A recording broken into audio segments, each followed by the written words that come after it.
It's 1947, the year the State of Israel is formed, and the errant goat belongs to a young Bedouin boy in the Judean desert. Thinking it's disappeared into a cave, he tosses in a rock, hoping to scare it out. Instead, he hears something shatter.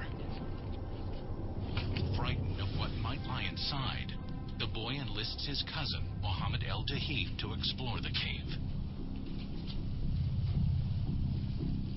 What they find is a disappointment.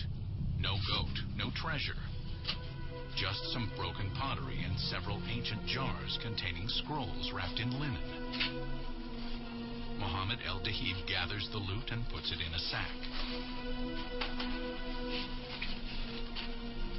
Not knowing the value of his treasure, he hitches the sack to his Bedouin tent pole, where it hangs for days. Eventually, he sells pieces of the scrolls to a shoemaker in Bethlehem for the equivalent of $4.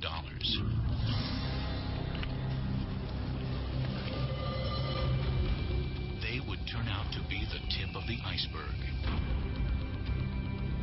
The first cache of what would swell to some 900 texts of profound religious and historical significance.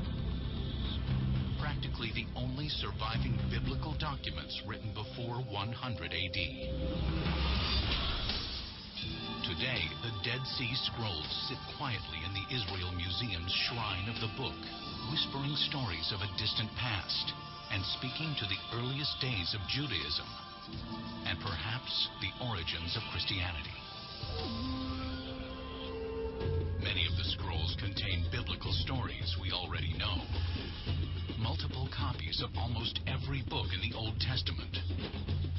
Among them, 20 copies of Genesis, 17 copies of Exodus, 37 copies of the Book of Psalms. You've got every book of the Hebrew Bible in there, except for the book of Esther. So they are reading and writing and believing the same things that we are today, with almost no details lost in the transmission over